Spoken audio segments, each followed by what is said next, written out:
In the annals of American crime, few names evoke as much horror and revulsion as Jeffrey Dahmer.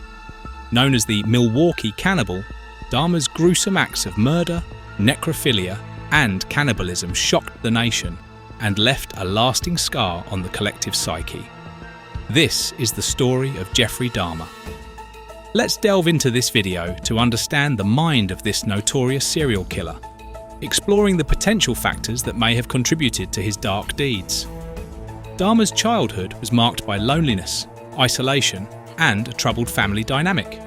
His father was an abusive alcoholic, and his mother suffered from mental health issues. So as his distraction, Jeffrey enjoyed dissecting and collecting dead animals along with his father as he was a researcher. Growing up without familial love, he showed signs of alcoholism at the age of 14, leading to his transformation into a monster. In high school, he realized he was gay and had a passion for dissection and sexual control. He often masturbated while imagining the act of dissecting animals. The lack of family love, love for dissection, and drunkenness were Jeffrey Dahmer's early difficulties. 3 issues show his psychology's bad effects. He had warped thoughts and fantasies. Most serial killers imagine murdering before doing the heinous crime according to FBI studies. The imaginations they foster grows with time. Serial killers fantasize about killing for years before performing their first crime. Such a chaotic upbringing can have profound effects on a child's development.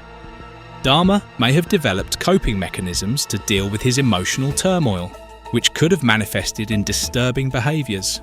For instance, his fascination with dissecting animals and experimenting with taxidermy could be seen as attempts to exert control over his environment and cope with feelings of helplessness. Dahmer's crimes followed a disturbing pattern.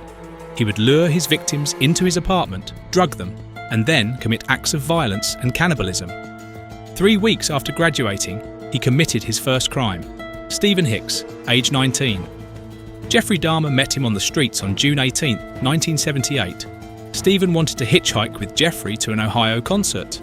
Since it wasn't showtime, Jeffrey invited Stephen into the car and to his house for beers, arousing sexual desire. After a few hours of talking, drinking, and listening to music at home, Jeffrey realized Stephen was straight and liked girls. When this sad young man attempted to leave for the concert, Jeffrey Dahmer stopped him. He killed Stephen. Jeffrey dissected the corpse the next day. He claimed investigators he surreptitiously whacked Stephen Hicks' head with a 4.5 kilowatt dumbbell from behind, knocking him over. Jeffrey kept pressing the dumbbell into Stephen's neck until he stopped breathing while asleep. After murdering Stephen, the pervert stripped and masturbated on his corpse. Jeffrey brutally disposed of the corpse the next day. As he did with animals, he dissected the victim in the warehouse.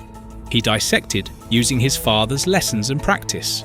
He removed all the meat from the bones, dissolved it in acid, and flushed it down the toilet. He broke the bones with a sledgehammer. The moist bones were hard to break, so he microwaved them to dry them before breaking them again. Finally, he sprinkled bone fragments throughout his garden. The reason he killed his first victim shows he's tormented by abandonment. His childhood, while his parents were absent, may have shaped him. Even if there were such causes, a normal person in his or a worse situation would not be that awful. He is the worst and most different. Over the next 10 years, his killing spree continued. He would pick up young men and boys and lure them to his apartment with promises of money or companionship.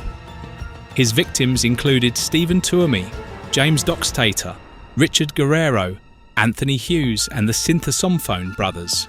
Jeffrey began serial murdering in 1987. One of the victims was 24-year-old Stephen Tuomi, who was murdered on November 20th, 1987.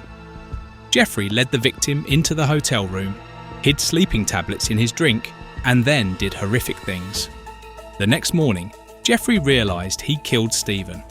After that, he bought a huge luggage and committed the deed without incident. Jeffrey Dahmer confessed that he was too intoxicated and high to remember killing the victim. He remembered how he felt 9 years ago when he killed someone. He enjoyed dissection and got excited by it. Additionally, This horrific murder, being effortlessly concealed, gave him the strength to become a demon. He deliberately sought out additional victims to satisfy his bloodlust because murdering was easy. As time went on, his crimes got more and more brutal. He would dismember his victims, preserve their body parts, and eat them. For example, after killing Stephen Tuomi, he drilled holes in his skull and filled them with acid to preserve his head.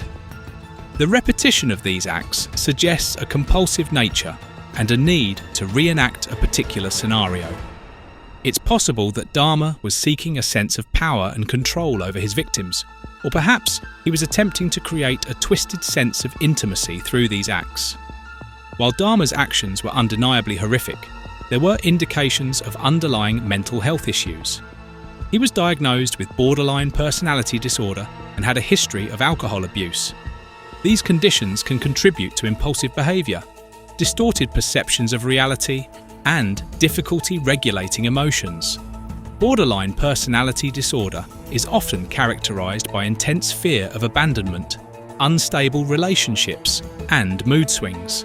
Alcohol abuse can exacerbate these symptoms and impair judgment. Despite all the sick things going on in his apartment, the neighbours had no idea. It wasn't until a young man named Tracy Edwards escaped from Dahmer's apartment that the police were called. When the police got to Dahmer's apartment, they were met with a nightmare. Several bodies were found. Police captured Jeffrey Dahmer. All crimes were confessed by Jeffrey Dahmer. He retained the victims' IDs, so the police knew there were 19 incidents, 2 of which were successful escapes and the rest were fatal. He received 16 life sentences despite killing 17. In the second case, he killed the hotel guest without intent and did not recall anything.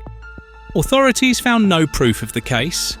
Jeffrey was charged with 4 first-degree murders on July 25, 1991. The number reached 15 by August 22nd. Ohio detectives uncovered hundreds of bone fragments, including 2 jaw teeth and a vertebra matching Stephen Hicks' X-rays, on September 14th. 3 days later, Ohio State charged him with murder. Jeffrey was not charged with murdering Stephen Tuomi or attacking Tracy as planned. He was not charged with murdering Stephen because Milwaukee County prosecutors could only charge with reasonable cause.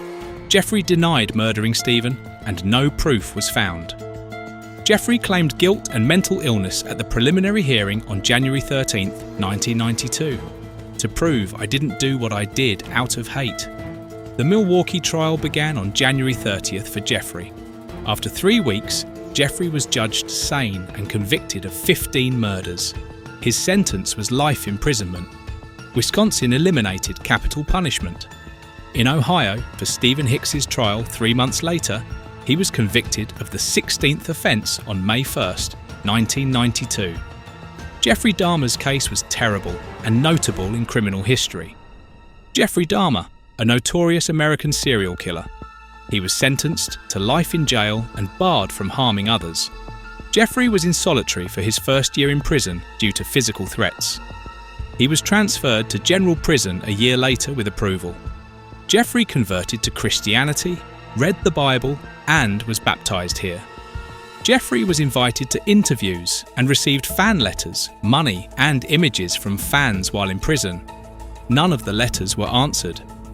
On November 28, 1994, Jeffrey, Jesse Anderson, and another prisoner, Christopher Scarver, were assigned to clean the prison exercise area. Christopher attacked Jeffrey and Jesse with a 51.6mm iron rod from a weightlifting apparatus without supervision. After 20 minutes, jail authorities found Jeffrey and Jesse on the floor with extensive head and facial injuries. While still alive, Jeffrey died an hour later and Jesse 2 days later. Christopher later recalled that Jeffrey did not scream or fight when attacked. He said he killed Jeffrey and Jesse because they teased him before they left and cleaned. Joyce angrily asked the reporters, "Are you happy now?" after her son's death. "My son died. Are you content?" Some victims' relatives offered condolences, but most were satisfied with Jeffrey's death. Jeffrey was cremated and his remains split among the Dahmer family, as per his will. Criminal Christopher has a major mental disorder. He then explained that he killed those two captives because they were mocking him. He loathed Jeffrey because he mocked his other captives by moulding food into human bodies and adding chili sauce to appear like blood. Psychopaths use ludicrous reasons. Thankfully, justice had been served for the victims' loved ones, who are always the most impacted by any tragedy. Our deepest sympathies go out to them as they endure this difficult time. Jeffrey Dahmer's story serves as a stark reminder of the potential for human evil.